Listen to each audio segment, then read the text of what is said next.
One of the most beloved stories of all time. Who are you? Snow White. Snow White. Snow White is coming to life in the motion picture event of the year. Hello, welcome to What the Flick. Who is the fairest of the three of us? I don't know. No, I think it could be any of us here. There are no losers here. It's a toss-up. It's just fun to be nominated. I'm Christy. This is Matt. Wait till we get to the talent portion. God, or the swimsuit. Fuck, that's where I really kick ass. You have no idea. Shoulder model, it's gonna be great.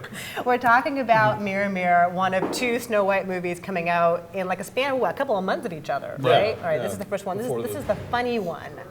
Please take it away. This is Snow White as told from the point of view of the evil queen, the evil stepmother. It's got some goofy, anachronistic jokes. I'm pretty much plagiarizing everything you guys said before the show because otherwise I couldn't really describe it. The plot is kind of loose, but it's Snow White. There's an apple and there are dwarves. Exactly. At some point. And a forest. And a prince. And an attempt to be wacky. Yes. I don't like the look of these woods, sire. Who goes there?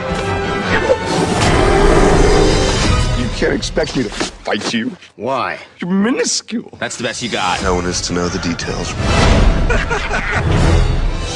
This spring, Snow White, what are you Doing in the palace? I'm kind of the princess. I look like an idiot. Yes, a little bit. in an enchanted kingdom, Mirror, mirror on the wall. Who's the fairest of them all?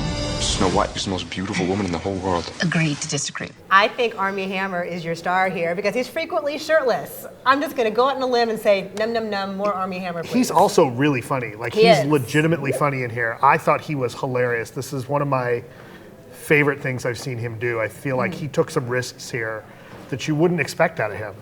What's the look for? No. Oh, come on. He is not funny. Oh, come on. He does not get he does. Absolutely, when he takes the potion, I thought that was hilarious. No, that was really funny. He has a skill set and is a talented actor in certain roles. Not funny. Nobody in this movie gets the humor right except the dwarves. The dwarves are funny here and there. And Nathan Lane. Okay. That's it. Julia Roberts doesn't because she is not Faye Dunaway. She does not know how to be like the big, campy, evil queen, which is what she's supposed to be playing. Lily Collins is a whole lot of nothing and with eyebrows on it. She's very pretty. She has that young Audrey Hepburn thing going. But that's about it. Nothing. And Armie Hammer, bless him, does look good. Looks good with his shirt off, but not funny. And I thought he was funny. No timing, does not get the comedy right at all. I felt bad for him. There is literally and metaphorically a goofy puppy dog thing with him, and he can make fun of his own like gorgeous all-American good looks, and I like that about him. He doesn't take himself too seriously. Right. I'm with you on this. Yeah, I thought he was really funny. I actually kind of like this movie. It's weird. It's kind of this weird, campy take on Snow White. The camp doesn't completely work. We should say who directed it. It's directed by Tarsem Singh. Who's hilarious. Doesn't take himself too seriously at all, right? I will say, I thought this movie was gorgeous. It is. Always gorgeous. I thought this movie was beautiful, and I liked the world that he created. It's not, completely removed from fairy tales, but it's certainly not a Disney fairy tale. But it's not as breathtaking as something like The Cell. What was the other one? The Fall. Those are beautiful. Those movies are like just staggeringly gorgeous, and they may be nothing else but staggeringly gorgeous, but they're really beautifully put together. And this one, he does sort of try to put together kind of a storybook fairy tale thing. And while it's definitely consistent and sharp, it didn't feel like different from things I'd seen in other fairy tale type movies. Whereas his other films, even Immortals to an extent, looked like something I hadn't quite seen before. I mean, right. It is sort of a larger-than-life kind of grotesque version of fairy tale land. Although the wedding that the queen sets up looks just like the Capitol in the Hunger Games. The Hunger Games, I was thinking that too. Yeah, they're all dressed in these like really garish, over-the-top, very colorful, opulent outfits. But I laughed here and there, again, with all of Tarsem Singh's films. Like, it's all about the visuals and the production design and the costumes, and distractingly so. But at least you have something cool to look at because the dialogue is so flat, the action is so flat. And I don't think he gets comedy. I really don't think he has a flair for it, and I think that the whole let's do something subversive with fairy tales thing has been done to death over the last 10 years or so, ever since Shrek. So that just all felt kind of tired to me. I like the dwarves a lot. They each have interesting personalities and not the Right. Disney assigned personalities. Right. There's no Dopey or Doc or Bashful. Exactly. Right. And like, I have never seen a movie where this many little people get this much to do, Like like meaty these roles, interesting right. roles. But Yeah, not just Since Elf. Time Bandits. Oh, and even more so though, because they get to be funny and even a little kind of sexy at times. Some of those guys, and so I think Wolf with the shirt off. I'm telling you. Anyway, It's a type. I'm just saying. I can't wait to read these comments. I think have at it. I think that this in that respect alone is a big move forward for how little people are shown in mainstream films for sure, and I give it that unquestionably. Agreed.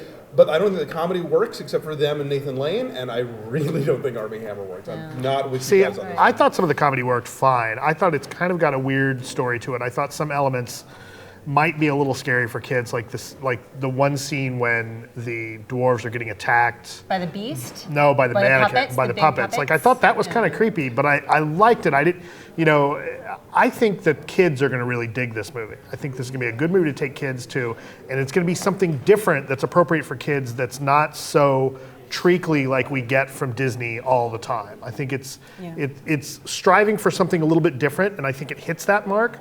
I don't think it's perfect. I think it does have its flaws. The pacing's, like I said, the pacing's kind of weird, and a lot of the dialogue does fall flat, and there's very little chemistry between Armie Hammer and anyone else, or and I think part of it is Lily Collins. Like, there's no chemistry between the Snow White and the Queen. There's none between the Queen and the Prince. There's none between the Prince and Snow White. So you think there's some between Julia Roberts and Nathan Lane, and that's it? Well, no, I didn't know they have chemistry. I just think Nathan Lane has the sort of old school, almost sort of, like part Woody Allen, part Borscht Belt timing that kind of makes this material work. And I think that's a measure of Nathan Lane's talent, right? Yeah, like he latches onto a comic timing here because clearly nobody else was being given one. I think he kind of brought his own from home, and and that's what makes that work. Sure. And I will say that this is a movie that kids will probably like, and they very shrewdly made a Snow White movie that boys will probably like as well because there's a lot of jumping around and daring do and sword fights and stuff like that. But it is trying way too hard to be cheeky. Like there is a George of the Jungle joke in this movie. Yes. Yeah. I cringed. I turned to Justin Chang sitting next to me. I'm like, was that a George of the Jungle joke just now? Ugh. All right, let's do numbers, please. 3.8. I give it a 6.5. It kind of worked for me. I give it a 5, which, as Alonso pointed out, is a solid meh. Or did you point that out? I pointed Someone it pointed out. it out. It's a But solid. you know what? Everybody else gets You this guys mixed are up. the Why not you? dwarves. I give it a 5, so 5.1 is your average. Way to take a stand.